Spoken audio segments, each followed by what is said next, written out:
Bonjour à tous et à toutes, je vais corriger devant vous le devoir numéro 2 portant sur les vecteurs en géométrie plane. Premier exercice, ici c'était un vrai ou faux avec une argumentation si c'était vrai ou si c'était faux. Les vecteurs AB et CD sont-ils collinéaires? Avec l'aide des coordonnées des 4 points, je calcule les coordonnées des vecteurs. Ici, je vois directement que ces vecteurs sont collinéaires puisque moins le vecteur CD est égal au vecteur AB. La réponse est donc vraie ici. Deuxième question, a-t-on l'égalité le vecteur AB plus le vecteur AD est égal au vecteur AC? Je reprends les coordonnées des 4 points, je calcule d'un côté les coordonnées du vecteur AD et les coordonnées du vecteur AB, et d'un autre côté les coordonnées du vecteur AC. Je regarde si l'addition me donne bien les mêmes coordonnées. Effectivement, ici c'était vrai.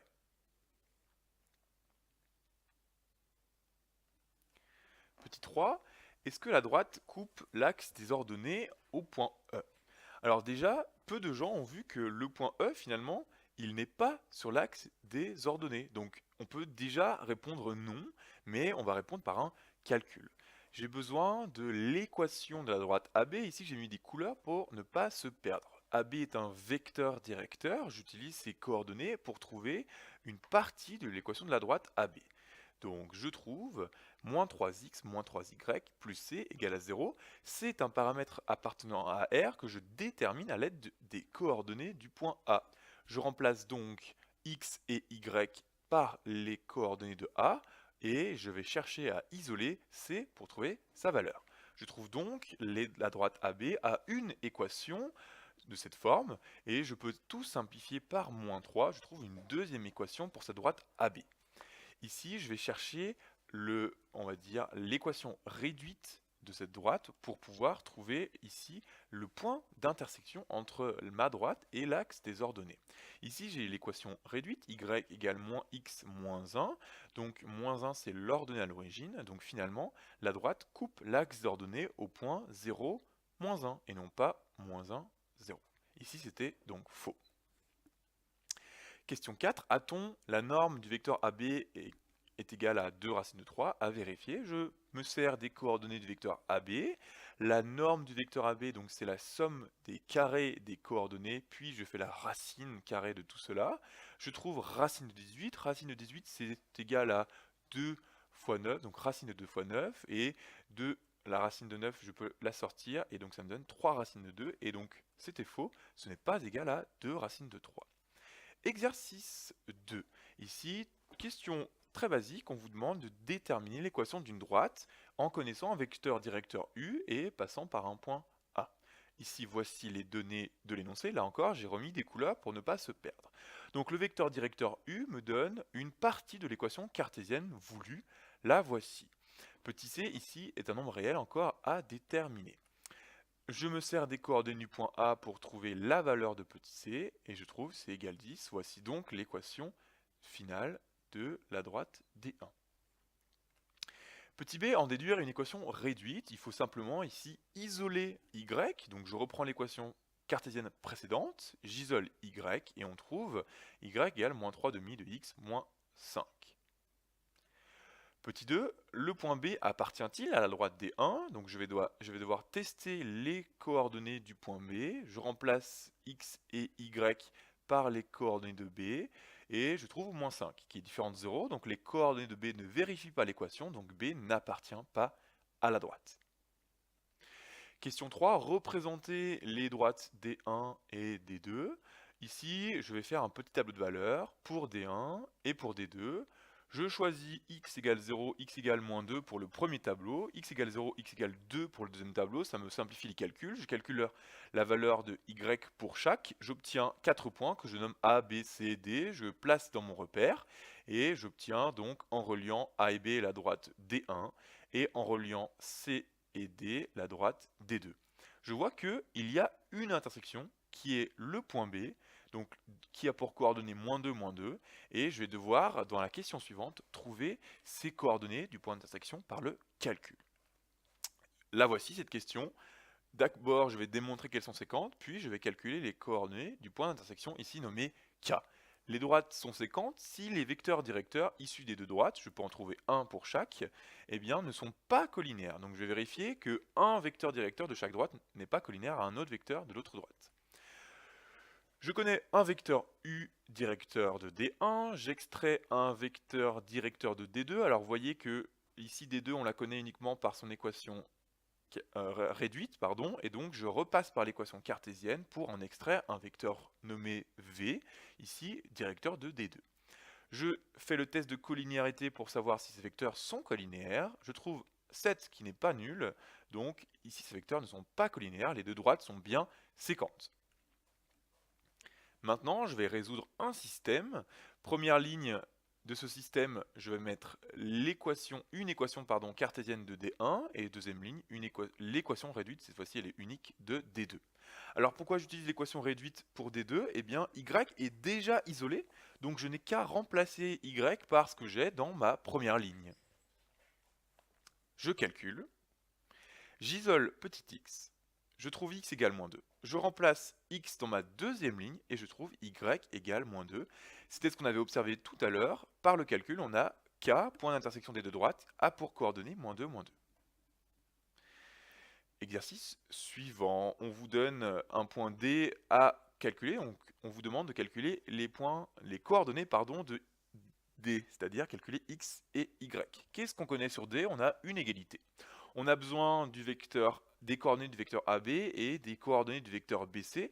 Je les calcule et d'un côté j'aurai les coordonnées du vecteur DB et qui doivent être égales aux coordonnées du vecteur AB moins BC. Je résous un système. Cette fois-ci, chaque on va dire, ligne du système n'a qu'une seule variable, donc je n'ai qu'à isoler x et y pour trouver les coordonnées du point D.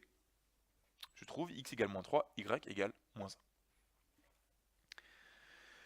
Je démontre maintenant que ABCD est un parallélogramme. Alors attention ici, pour démontrer que ABCD est un parallélogramme, je dois démontrer que deux vecteurs, par exemple AB et DC, eh bien, sont égaux. Je ne vais pas démontrer qu'ils sont collinaires. Là, il y a eu beaucoup d'erreurs. Collinaire, ça n'implique pas que ABCD soit un parallélogramme.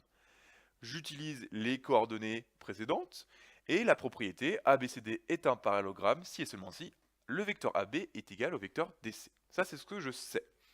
J'ai besoin du vecteur AB, voici ses coordonnées. Le vecteur DC, j'utilise les coordonnées du point D calculées précédemment. Et vous voyez que j'observe que le vecteur AB est égal au vecteur DC. Donc, d'après la propriété, ABCD est un parallélogramme. Exercice 4. On devait reproduire la figure et la compléter. Donc ici, j'ai dessiné le point M, N et P comme demandé. Et donc pour placer le point I, je dois à partir de M, me déplacer 3 fois selon le vecteur Mn. Donc à partir de M, 1, 2, 3, j'arrive ici. Plus, je dois me déplacer selon le vecteur MP d'une fois. Donc le vecteur MP est ici, donc je le reproduis à cet endroit-là et je trouve le point I. Le point J, je dois partir de N et je me déplace selon un quart du vecteur NP. Je me place au point de départ N et le point J se trouve à un quart de NP. Donc NP est ici, je le coupe en deux, je le recoupe en deux, j'arrive au point J.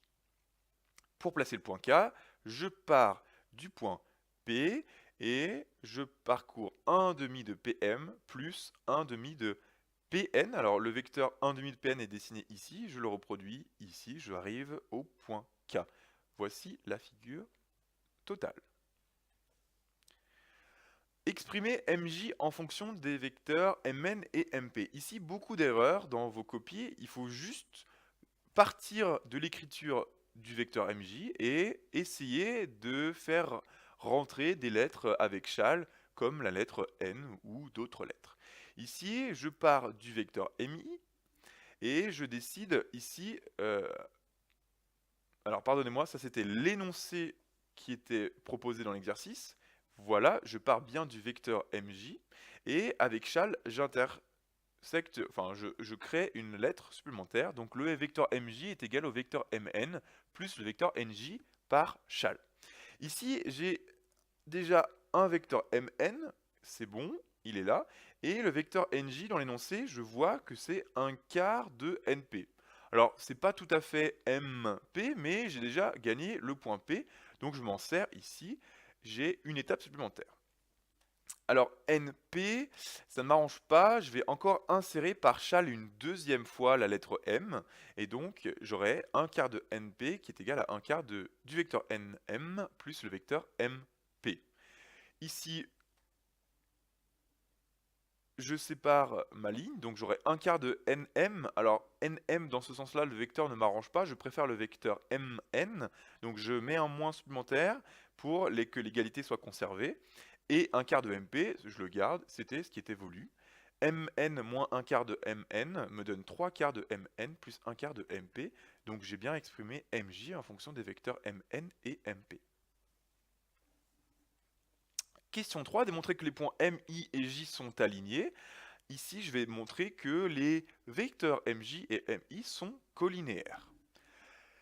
J'utilise la question précédente. On vient de voir que le vecteur MJ, c'est égal à 3 quarts du vecteur MN plus 1 quart du vecteur MP. Et puis le vecteur MI, on connaît d'après l'énoncé une égalité en fonction des vecteurs MN et MP. Là, j'ai tout fait d'après l'énoncé pour vous simplifier la réflexion dans la question 3. Il faut juste regarder de quoi on a besoin, MJ et MI, en fonction des vecteurs MN et MP. Donc, imaginons, je veux calculer un quart de MI, donc ça me donne un quart fois les 3 MN, plus un quart de MP, et donc cette écriture, je la reconnais, c'est l'écriture précédente, c'est égal au vecteur MJ. Donc on obtient une relation entre MI et MJ, les vecteurs sont donc collinéaires, ils ont un point en commun, donc les 3 points sont alignés. Démontrer que K est le milieu de Mn, il y a plusieurs possibilités. Je choisis de démontrer l'égalité suivante. Donc le vecteur Mk est égal à la moitié du vecteur Mn.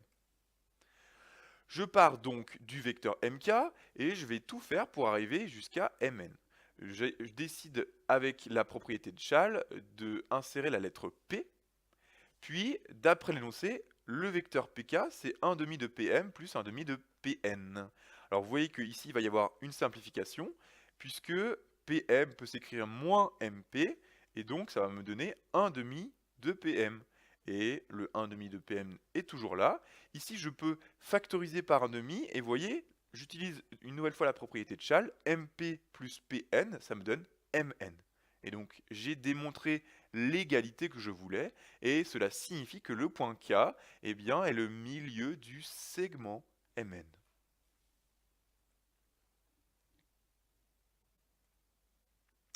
Exercice 5, le dernier.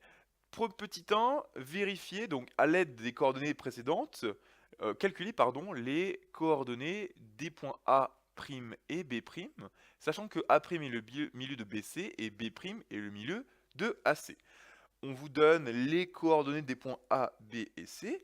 Pour calculer les coordonnées du milieu de BC, je dois faire la moyenne des abscisses, qui va me donner l'abscisse du point A', et je dois faire la moyenne des ordonnées, qui va me donner l'ordonnée du point B, du point A', toujours. Voici la réponse, on trouve ces coordonnées. Pareil pour B', je fais la moyenne des abscisses des points A et C, pareil pour l'ordonnée des points A et C pour trouver l'ordonnée de B'. Question 2, je dois vérifier que cette équation est une équation cartésienne de la droite AA'. Donc là, beaucoup d'erreurs, peu d'élèves ont réussi cette question. Vous m'avez dit, on vérifie que les coordonnées de A sont solution de l'équation, et vous avez oublié A'. Effectivement, là, il faut vérifier que A' et A, donc les coordonnées de A' et les coordonnées de A, vérifient l'équation donnée. Donc avec A', je fais le calcul, je trouve bien égal 0, et avec A, je fais le calcul, je trouve bien égal à 0. Donc en remplaçant x et y par les coordonnées de A' puis les coordonnées de A, si on trouve égal à 0 à chaque fois, donc ça veut dire que les coordonnées de A' et de A vérifient l'équation, donc ces deux points sont sur la droite, et donc la droite, c'est donc bien la droite AA'.